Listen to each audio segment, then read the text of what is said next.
Que a graça de Deus, a companhia do seu Filho Jesus Cristo, através do Espírito Santo, nos abençoe no meditar na sua santa palavra, neste culto de advento. Amém. Para mim, advento é um tempo muito especial. É o novo ano da igreja. É um tempo de preparo, é um tempo de espera, é um tempo de esperança. Mas não é uma espera passiva, mas é uma espera cheia de esperança. Uma esperança por meio da paciência e da coragem que as Escrituras nos dão. Advento é vinda, é chegada. Lembramos no advento do Natal, Jesus vindo como ser humano, verdadeiramente homem e também verdadeiramente Deus. Da manjedoura para a cruz, onde por todos nós morreu e ressuscitou para nos dar vida. Advento é Deus vindo a nós a cada encontro que nós temos com a palavra. Quando nós ouvimos a sua voz, quando nós cantamos em louvor, quando nós somos perdoados de nossos pecados, quando nós vivenciamos o nosso batismo, quando nós estamos no banquete celestial, Deus ele vem até nós. E Deus virá no dia final, na ressurreição do corpo e da vida eterna. Essa é a nossa grande esperança. Advento, então, ele olha para o Natal, olha para o nosso momento hoje, mas olha com esperança para a vida eterna. E hoje, dentro desses três aspectos que o Advento ele nos faz pensar, eu quero convidá-los a refletir sobre esse terceiro aspecto, sobre a esperança. Sobre a esperança que nós temos na Palavra de Deus. E dos três textos que a gente leu, hoje eu quero ler Romanos capítulo 15, versículo 4 a 13, nesse momento, que vai servir de base, então, para essa reflexão. Romanos capítulo 15, a partir do versículo 4 até o versículo 13. Porque tudo o que está nas Escrituras foi escrito para nos ensinar, a fim de que tenhamos esperança por meio da paciência e da coragem que as Escrituras nos dão. Que Deus, que é quem dá paciência e coragem, ajude vocês a viverem bem uns com os outros, seguindo o exemplo de Cristo Jesus. E isso para que vocês, todos juntos, como se fosse uma só pessoa, louvem ao Deus e Pai de nosso Senhor Jesus Cristo. Portanto, aceitem uns aos outros para a glória de Deus, assim como Cristo aceitou vocês. Pois eu lhes digo que Cristo se tornou servo dos judeus, a fim de mostrar que Deus é fiel para fazer com que se cumprissem as promessas feitas por Deus aos patriarcas. E para fazer com que os não-judeus louvassem a Deus pela sua bondade, como dizem as Escrituras Sagradas. Por isso eu te louvarei entre os que não são judeus, e cantarei louvores a ti. Elas dizem também: vocês que não são judeus, alegrem-se com o povo escolhido de Deus. E dizem ainda: todos os que não são judeus louvem o Senhor, que todos os povos o louvem. E também Isaías diz: virá um descendente do rei Davi, filho de Jessé. Ele aparecerá para governar os que não são judeus, e eles terão esperança nele. Que Deus, que nos dá essa esperança, encha vocês de alegria e de paz, por meio da fé que vocês têm nele, a fim de que a esperança de vocês aumente pelo poder do Espírito Santo. O versículo 4 vai se tornar a base da nossa reflexão de hoje. E, nesse período de advento, nós olhamos com esperança. E o texto de Romanos, ele diz: tudo o que está nas Escrituras, tudo o que está escrito lá, tudo o que foi revelado, foi escrito para nos ensinar, a fim de que tenhamos esperança. Então, tudo o que está aqui foi escrito para nos dar esperança, por meio da paciência e da coragem que as Escrituras nos dão. Tudo que está escrito ali. A gente pode dizer que os cristãos, eles são os filhos da esperança, ou são é o povo da esperança. A gente vai olhar histórias do Antigo Testamento, os salmos, são preenchidos com esperança. A gente for olhar desde as histórias mais simples, corriqueiras do dia a dia, até das profecias, a gente vai perceber palavras preenchidas de esperança.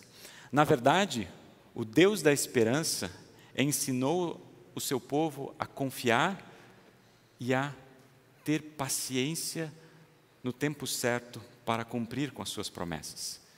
E o que me chama a atenção é que quando nós temos o termo esperança, normalmente ele está conectado com a palavra paciência. Até mesmo esse versículo de hoje. Tudo o que está escrito ali é para nos ensinar, a fim de que temos esperança por meio da paciência. Ou quando o próprio apóstolo Paulo diz, uns capítulos antes, capítulo 5 de Romanos, o sofrimento, ele produz a paciência cria esperança. E essa esperança não nos deixa decepcionados. Paciência é um dom divino.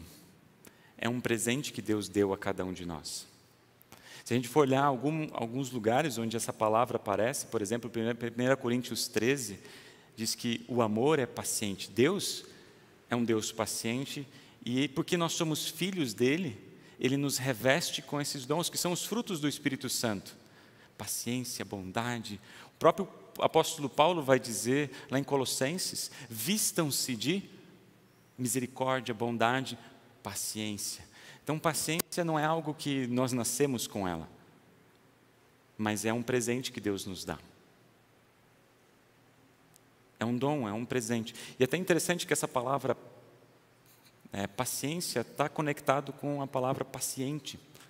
Justamente por aquele que está no hospital, é um paciente, ele precisa aguardar e esperar pacientemente com que o tratamento que está sendo colocado sobre si possa causar e dar os resultados previstos. Precisa confiar na equipe médica. Então, é um esperar e um confiar. E quando a gente vai para a palavra de Deus, ao longo da narrativa bíblica, a gente vai perceber vários momentos onde esses dois termos estão conectados. Esperança por meio da paciência. Vamos fazer um pouquinho de escola bíblica aqui, de lembrar histórias bíblicas do Antigo Testamento, especialmente, para que como é que essas histórias podem nos ensinar ou nos ensinam a respeito de um termo e de um conceito tão importante, tão profundo para a nossa esperança. Talvez a gente vai se lembrar, talvez da história mais conhecida que nós temos, de Abraão. Quando Deus chamou Abraão e Sara para serem, por uma promessa muito específica, de saírem da terra dos seus familiares, e a descendência deles seria numerosa como as estrelas no céu, as areias da praia. Na verdade, a promessa que estava sendo feita para ele era que, através da sua descendência, viria o Messias. Só que o que acontece? Abraão e Sara não podiam ter filhos. Eles já estavam numa idade avançada. E Deus fez com que eles esperassem mais 20 anos até com que essa promessa se cumprisse. A gente poderia ir com mais detalhes nessa história. Mas quando a gente vai, por exemplo, em Hebreus, capítulo 6, a gente vai ouvir que Abraão teve paciência diante das promessas de Deus, confiou nas promessas de Deus. E o próprio apóstolo Paulo, em Romanos, capítulo 4, vai dizer que Abraão esperou contra a esperança. Em outras palavras, a gente vai poder observar que ele não tinha nenhum indício, na sua vida que poderia ser pai, mas ele confiou nas promessas que Deus deu. Pacientemente aguardou com esperança as promessas que Deus havia dado. O próprio seu filho Isaque com Rebeca, eles também não podiam ter filhos. Então tiveram que colocar isso diante de Deus. E Deus os conduziu, cumpriu a sua promessa, e de Rebeca e de Isaque nasceram os irmãos gêmeos, Jacó e Esaú. Também Jacó teve que trabalhar pacientemente por 20 anos junto com Labão, José, quando nasceu, depois de ser vendido pelos seus irmãos, ficou pelo menos 13 anos como escravo naquele local. Até os filhos receberam um nome que retrata justamente o sofrimento que ele passou ao longo daquele tempo no Egito. E no final, quando havia já recebido o perdão, ele já havia concedido o perdão para os seus irmãos, ele disse: o mal que você fez, Deus transformou isso em bem. Isto é, para salvar muita gente. Então, se a gente for olhar cada história, de uma forma até cronológica, que mesmo pontuando alguns aspectos, a gente vai concordar aquilo que o apóstolo Paulo diz, porque tudo que está nas Escrituras é para nos ensinar a fim de que tenhamos paciência por meio da esperança. Mas eu quero agora convidar a gente não ir tão rápido, mas parar em uma história, na verdade em um livro. Não sei se vocês já ouviram ou já leram o livro de Jó. Alguém de vocês já teve essa experiência de fazer a leitura do livro de Jó? Na verdade, não é um livro tão lido dentro dos nossos cultos. Às vezes é muito mais utilizado em estudos bíblicos. Mas Jó é uma história interessante. Talvez vocês já ouviram falar da paciência de Jó, não é mesmo? O Jó que teve paciência, o paciente Jó. E eu me desafiei nessa última semana a ler esse livro de novo. Fazia tempo que eu não tinha lido, e vários detalhes a gente esquece. Por isso que a palavra de Deus, ela nunca é para ser lida, é sempre para ser relida. Porque toda vez que nós estamos em contato com a palavra de Deus, ela sempre vem nos ensinar algo diferente do que tinha nos dito anteriormente. E é interessante que eu fiz esse exercício não para pegar algo específico, mas para conhecer ou para relembrar da história como um todo. E hoje a gente tem vários mecanismos justamente para se aprofundar na palavra de Deus. E eu tomei o desafio de, em um momento só, ler todo o livro, os 42 capítulos. E hoje a gente tem a possibilidade de ouvir a Bíblia. Então a gente tem várias possibilidades de quando a gente está indo para o trabalho, de repente a gente coloca alguns capítulos para ouvir. A gente tem aplicativos que a gente pode... Até o próprio YouTube tem vários livros completos da palavra de Deus. Então a gente pode aproveitar desses mecanismos para deixar com que a palavra ressoe em nossos corações. Mas o que foi interessante é olhar para essa história novamente. Nós não sabemos o que, historicamente, quando isso aconteceu, mas talvez isso não seja importante. O importante aqui dessa história é a mensagem que ele traz. E quando a gente começa, nos primeiros capítulos, parece que a gente é levado a um tribunal. O tribunal onde Deus está julgando o seu povo, ou está colocando diante da corte celestial algo que está acontecendo. E ali, por incrível que pareça, está Satanás, o acusador. E ele diz para Deus: olha, sabe aquele teu servo Jó, aquele que é correto, aquele que é justo, aquele que só dá tudo certo para ele porque você o abençoa, mas se ele sofrer, ou se ele passar por dificuldades, eu tenho certeza que ele vai te negar, ele não vai seguir sendo tão fiel assim, tão correto assim, se ele tiver sofrimento na sua vida. E Deus permite que Jó sofra. E aí que a gente começa a olhar para esse livro com outros olhos. E assim, nós, como o Jó mesmo, e como os amigos de Jó, Elifaz, Bildade, Jofar, a gente se pergunta, mas como assim? Deus permite que a gente sofra? Deus permite o mal? Por que existem injustiças? Por que o mundo é mau? E a gente começa lendo esse livro achando que Deus vai nos responder isso. Porque são perguntas que a gente passa. São perguntas que a gente faz. Por que eu tive que sofrer? Por que o mundo é injusto? Por que isso está acontecendo comigo? A gente olha para o livro de Jó e tenta buscar essas respostas. São perguntas que são e diálogos de Jó com seus amigos, na verdade, cada um numa perspectiva diferente, mas tentando responder essas perguntas. E a conclusão que eles chegam é que não há como responder. Nos últimos capítulos, a gente vê o próprio Jó levando a sua própria defesa diante de Deus. E a partir do capítulo 38, Deus mesmo vem até Jó e faz um tour diante da criação. Ele pega Jó e diz: Jó, aqui na criação, onde você estava quando eu criei os céus e a terra? Onde você estava quando eu criei as constelações? Jó, por acaso você já comandou o nascer do sol ou o clima?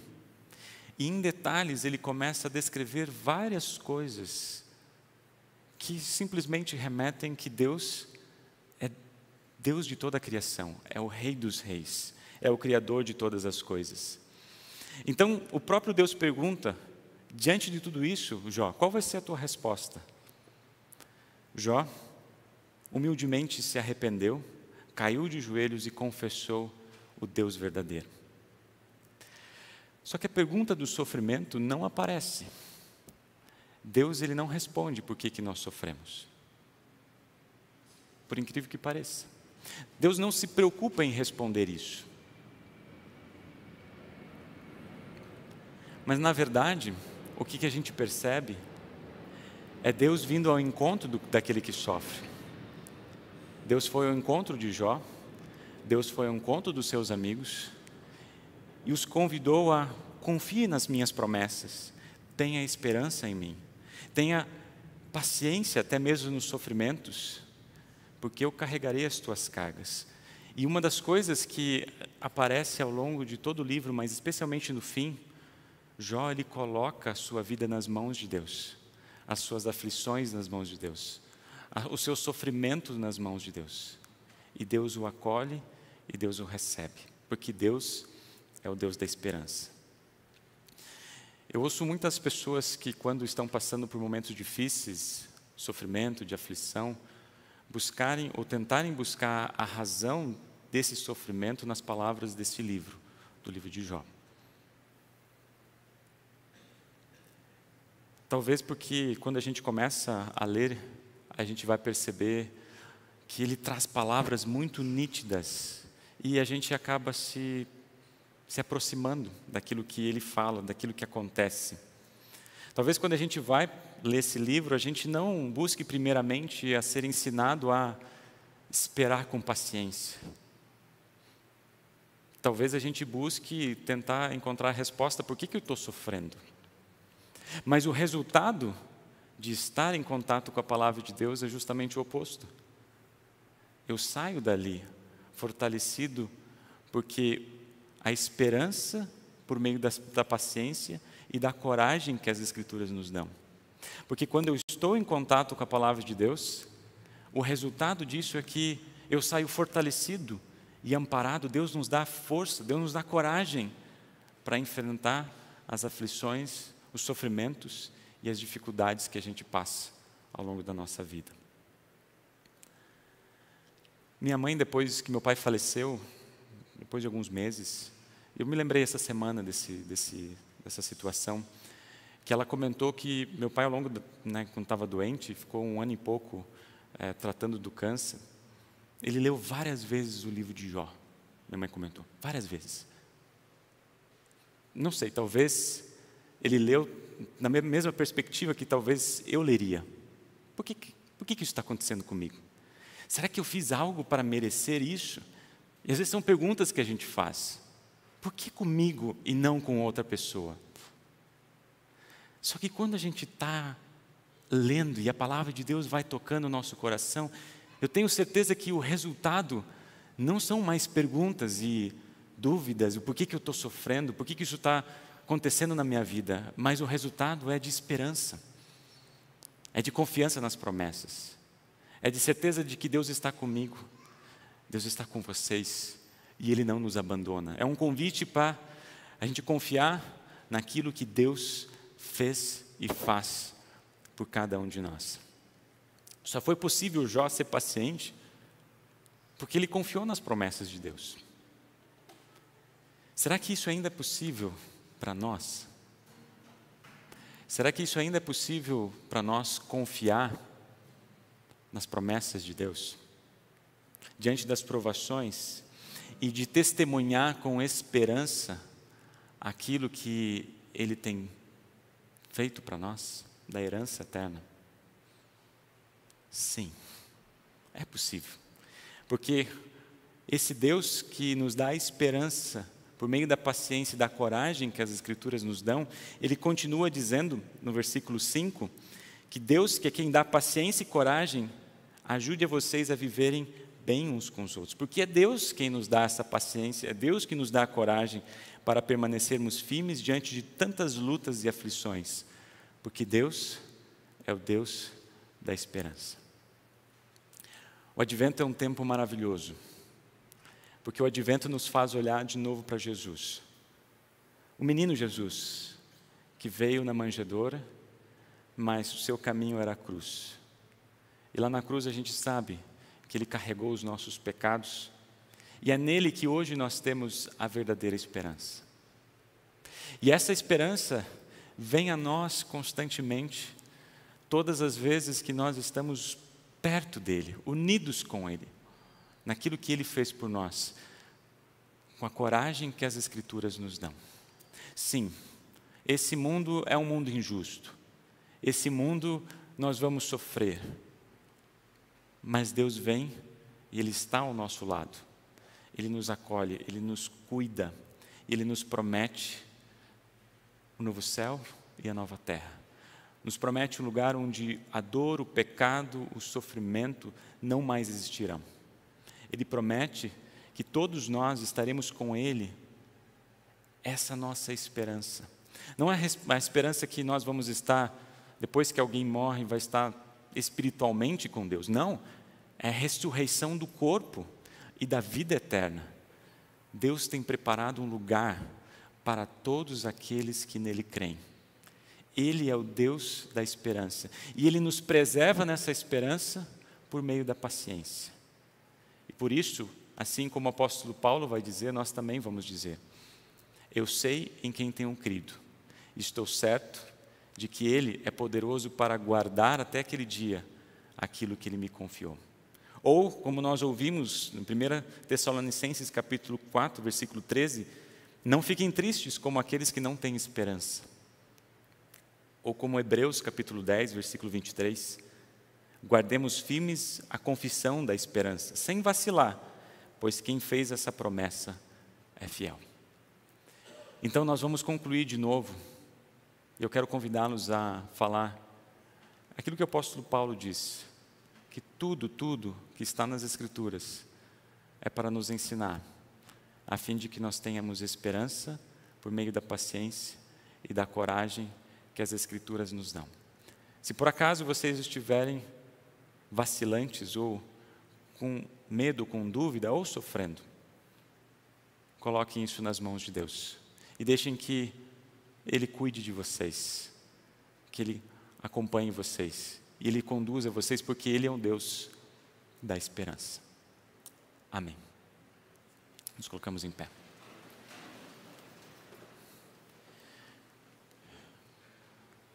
Que o bondoso Deus em Cristo Jesus os acompanhe sempre. E nesse período de advento, vocês possam perceber, não vocês indo até Deus, mas Deus vindo até vocês, por meio da palavra, por meio do batismo, por meio da ceia. Amém. Podem sentar.